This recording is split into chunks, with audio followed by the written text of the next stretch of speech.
I'm going to take these small lettuces and put them into these containers over here so that they can catch up with the other lettuce, which was planted at the same time, but for some reason, I guess because I divided it earlier, it is much bigger and much more robust. So we're going to see if we can't give these guys a boost. Alrighty, I have the lettuce potted up and I had exactly 36 plants. 36 plants growing in here. Was pretty crowded. Now I need to get this tansy started. Y'all, I have a confession to make. I'm not exactly sure what tansy is or what it does, but it's pretty and I'm gonna have to learn more about it. The sweet potato slips are getting rather long, developing nice roots, so I'm gonna pot those up today also. This is an update on the onions. They've been out here for a few hours today.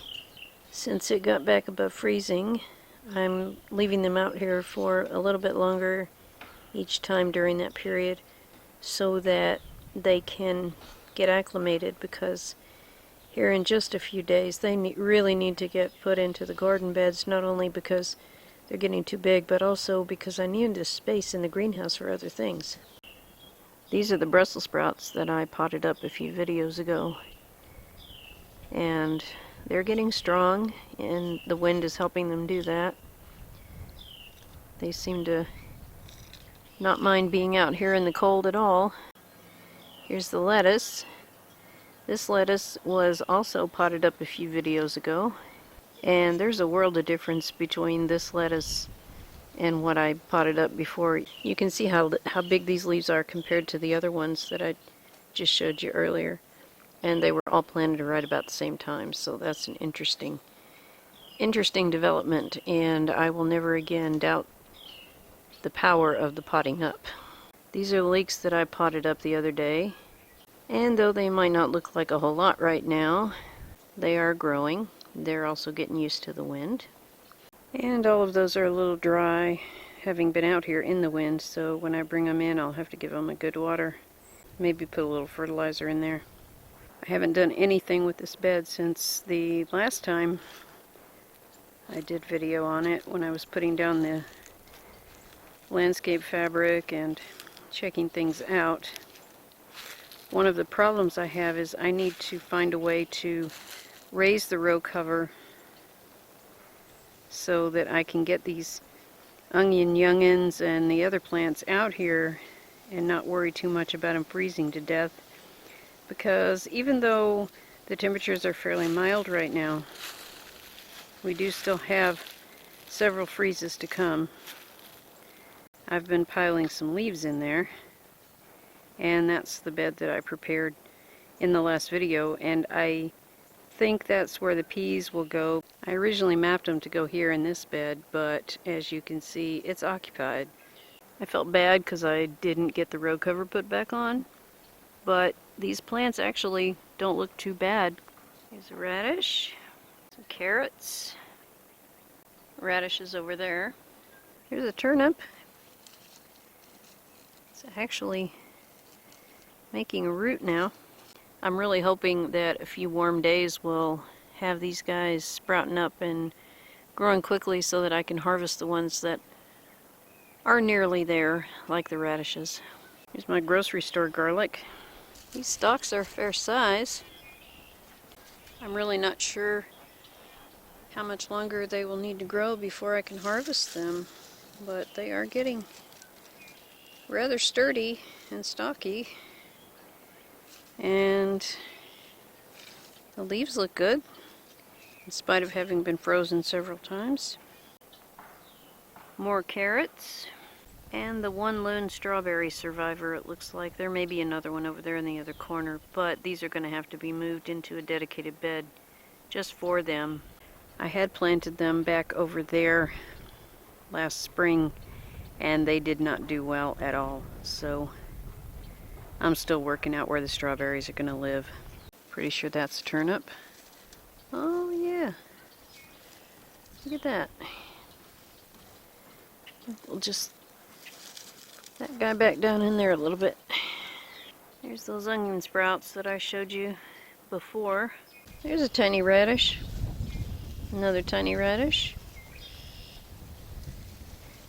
Like I said, if we could get a few warm days, I think those will grow enough that they can be harvested with no problem. Now, I did eat some of these after they'd been frozen, and they weren't pithy at all. They were fine. I don't know what that is.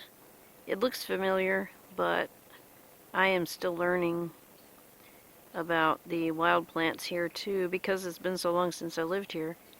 And if anybody knows what that is, let me know. There's another crawdad hole. These guys crop up everywhere every time it rains. I did find out through using Google Lens that this is something called hairy bittercress. And from the name, you know, hairy and bitter, I didn't think I'd want to eat it, but I actually did get up the gumption to try it, and it didn't taste like a whole lot, honestly. Another 1 1/4 inches of rain. Y'all, it has rained so much. This is just a mud field. I really had hoped to get down here and do some prep work today, but even with the wind and now that it's warmer, it is just not drying out very quickly. So I'm going to have to wait, and tomorrow I think I will work on digging the pea bed on the in-ground part. Maybe if I just turn it over with a shovel, it'll dry out faster, and then it'll be ready for the peas, because those need to be planted in 5 days. And this is how cold it's been. That was frozen solid. I have a peony bush in there somewhere. Raspberry canes.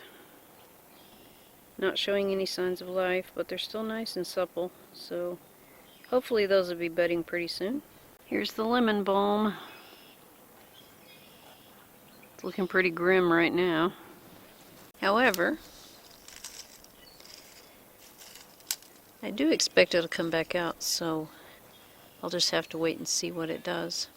Miss Sage is looking a little raggedy after those freezes. She'll bounce back though, I'm not worried about her. Miss Rosemary also seemed to have come through the freeze just fine. Well, at least that's thawed out. Pile of leaves waiting to go to the garden. This little rose bush is doing alright. And so is this one. This pot had snapdragons in it last year, and I just left them and let them stay in there, and I did see some seed pods, so here's hoping those will come back on their own. That would be awesome. This bed here is the one that's going to be a project for later, and where I want to put some coleus in. It looks like it's got soil in it, but it really doesn't. It's a landscape fabric on the bottom, and then it's just kind of got rocks on top.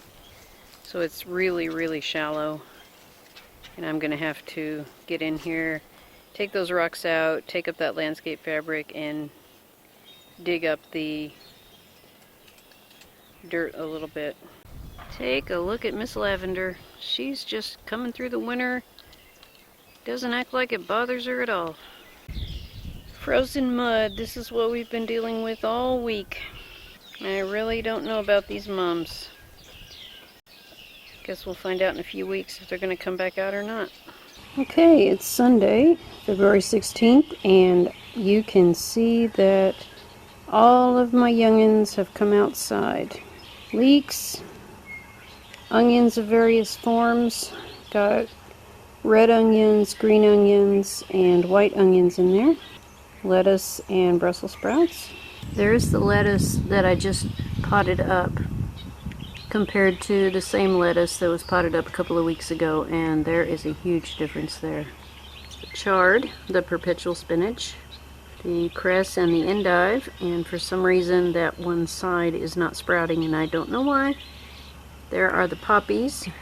This is cabbage, I think. Yes, cabbage. More cabbage. Kohlrabi, oregano, kohlrabi, chives, celery, chamomile, celeriac. This is the celeriac. And this one is not sprouting. These are the beets that were planted on the 9th, so 6 days ago. Getting a nice sprout right there.